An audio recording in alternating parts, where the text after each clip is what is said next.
Hello and welcome to the Deception Tips podcast, where you will learn amazing cues to detect deceit that will help you read people like never before. I'm your host, Spencer Kaufman. Let's get started. Welcome to episode 37 of the Deception Tips podcast. Thank you for your continued listening to this broadcast. Remember that repetition is one of the main things in learning anything, and with this series, you will really be able to learn exactly what everybody is really saying. You'll know when someone is lying to you so that you'll be able to find the truth and never be hurt by lies again. So as always, with anything that you are learning, listen to it over and over again. Now that doesn't mean you have to listen to this episode over and over again, but mark the ones that you really enjoyed, listen to them over, share them with your friends, have them listen to them, and then start discussing them. In addition, if maybe for some reason you don't have any friends because they're all lying to you, then get involved on some online discussion. You can jump on the Facebook page, Deception Tips, or A Guide to Deception. You can find any of my social media. I'd be more than happy to engage in some discussion with you if you have any questions or conversation or anything like that, because this is such a great topic, and I really believe that if more people knew how to read others and detect deception, that we would live in a much more honest and much better world. Now, last time we spoke about a sign of deception in rubbing the eyes, where some people with unlikable stimuli, when they see things that they don't like. Now, the caveat with this is sometimes it could be not only something that they see, but also something that they hear. The reaction is a hand-to-face gesture of blocking the eyes. So they could rub their eyes. They may also kind of blink a bunch. We've talked about that, where like people may flutter their eyes or blink rapidly to shut out unlikable stimuli. And in addition, it could be in an extreme situation where they will shut their eyes and then maybe even turn away if they don't like what they see or if they don't like what they are hearing. So pay attention to that. Today, we are going to talk about another sign of deception on the face. This is more of a general sign that explains where these leakage forms come from. So in general, we have a body, obviously. Now, that means that when we lie or when someone lies or when we are looking for lies, we will be able to see different signs on someone's face and on their body. So we've talked about a lot of different areas. We've also spoken about speech, and we've also talked about breathing. So we have speech patterns, which is something you can hear. We have breathing, which is something you can kind of see and hear. Then we have all of the physical signs of deception and body language that can happen on the face or on the body. And as could be reasoned, the body is larger than the face. So therefore, because there is more area on the body than the face, one would think that there are more signs of deception on the body than the face. Now, this is true in some instances and not in others. The face has so many little tiny muscles and micro expressions that there are a lot of different signs of body language and nonverbal communication on the face. However, there is a caveat here as well. Most people try to mask or hide their facial expressions more than their bodily expression. So even though there could be the potential for more signs of deception on the face, there are actually more signs of deception on the body due to the fact that most people hide the expressions that come out on their face. And that is exactly what we are going to talk about today in Deception Tip number 37. So here it is, Deception Tip number 37. People often try to mask their face more than their body when they tell lies. As a result, the body will have more leakage than the face. Here it is again, Deception Tip 37. People often try to mask their face more than their body when they tell lies. As a result, the body will have more leakage than the face. The body is very expressive. Now, the face is even more expressive, obviously, as we've said, with all of the different muscles that go into it, all of the different micro expressions that can occur there. Now, when it comes to the face, though, a lot of people, because they know that we're supposed to maintain good eye contact, we have to look people in the eye, we need to watch their face, etc. Most people, when they speak with other people, they're focused on the face.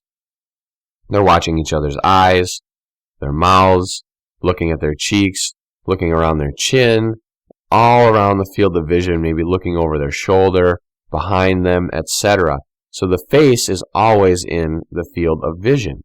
Now, that means when someone lies, they are consciously and unconsciously going to guard their face a little bit more than the rest of their body because they know that that's what everybody is watching.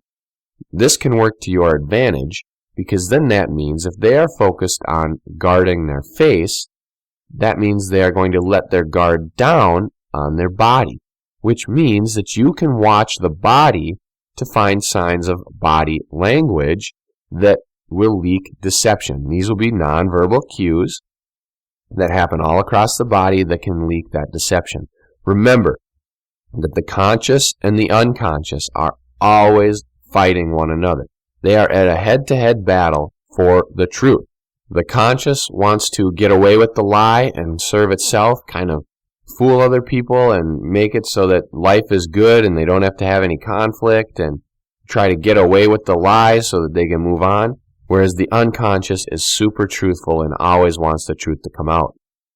Therefore, whenever the conscious is telling a lie, the unconscious is going to do unconscious things to get the truth out, which means leak body language, leak nonverbal communication. It's going to be like those unconscious gestures.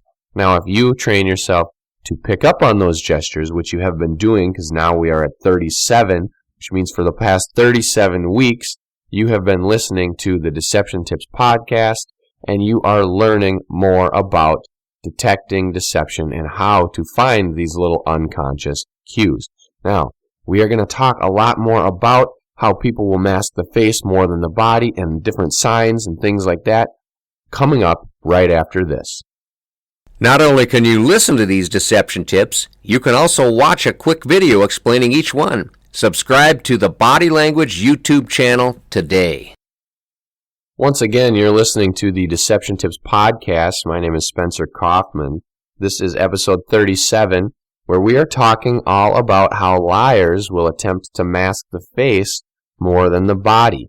Now remember, I encourage you to listen to this over and over again so that you can really get the most out of it, because it's through repeated use and repeated repetition and overstimulation that you will really remember exactly what's going on. So share it with your friends, talk about it with them, engage in some online discussion, etc. Now, when people lie, they like to mask their face more than their body because they know other people are going to be watching the face. Therefore, the body is going to have more signs of leakage. So use this to your advantage and pay attention to not only their face, but also their entire body. Because this doesn't mean that because they're going to be masking their face, you should not even worry about the face and you should look at everything else. No, because there are a lot of little muscles and microexpressions that occur on the face, which means there is a ton of potential for you to recognize deception on their face. Even though they are attempting to conceal their face more than their body, it means that they will still have leakage on their face. They cannot help it. You cannot block all leakage. The unconscious is constantly trying to show the truth. That means if there is a lie going on, there will be always more than one sign. Some of them will be on the face, others will be on the body. No matter what someone does, they cannot block out everything. So pay attention to the entire body, including the face. Watch for all of these signs that we've gone over. We've gone over 37 as of today. We've got a lot more coming up. Continue listening. Also, check out the books and everything to get even more information. Now, the body is bigger than the face in terms of area, space. This is I don't even need to prove this point. Just look at a human being. You will see that the face is a circle. The body is huge. So in comparison, there is more to work with on the body. Now you can watch their hands, arms, legs, neck, all kinds of things, where their feet are going. And you can see exactly what they're saying by paying attention to all of these signs.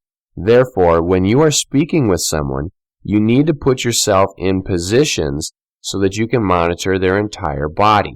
Now, this means if you are talking to somebody at a table or a desk, and you have them sitting and you're sitting, and you guys are each on one side of the desk, you can only see from, let's say, their torso or chest up. That means, in proportion, you're only seeing about a third of their body. Well, now you may only have a third of the chance to detect deception, because a lot of the leakage could be happening on the legs. And now you say, well, the unconscious is truthful, so it's going to put leakage all over the body. Yes, but the conscious is deceptive, and it's going to fight with the unconscious, which means, now this is going to be a little weird here, but the conscious and the unconscious, they're really not two separate entities. They're really the same. It's the same mind, but for ease of explanation, it's two separate entities right now. The conscious and the unconscious, they're fighting. They want to compromise. They want to get along.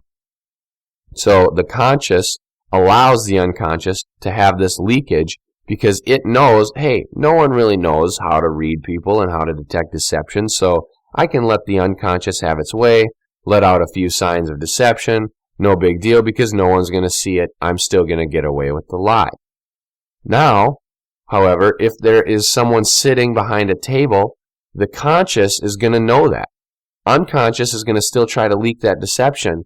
The conscious is going to say, hey, leak all the signs you want underneath the table. Leak them all on the legs.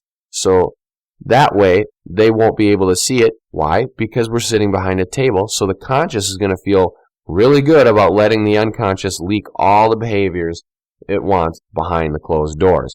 Nothing will be leaked from the chest up. Now, of course, some things may still be leaked, but the point is, when the conscious knows that there is a spot on the body that cannot be detected, that is where the leakage is going to happen. Therefore, anytime you are interrogating someone or speaking with someone in a serious situation where you need to get to the truth, put yourself in a position where you can monitor their entire body. Now, if it needs to be in an interrogation room and you need to be sitting down, then just put two chairs across from each other with some distance. Don't put a table in between. Why do they need a table to lean on or to rest on? Unless you need to handcuff them to the table or something, why is that table needed? It is not. Maybe handcuff them to the chair and bolt the chair to the floor. Whatever it takes to give yourself that advantage of seeing their entire body so that you can monitor all of the leakage that is going to happen. It is very important.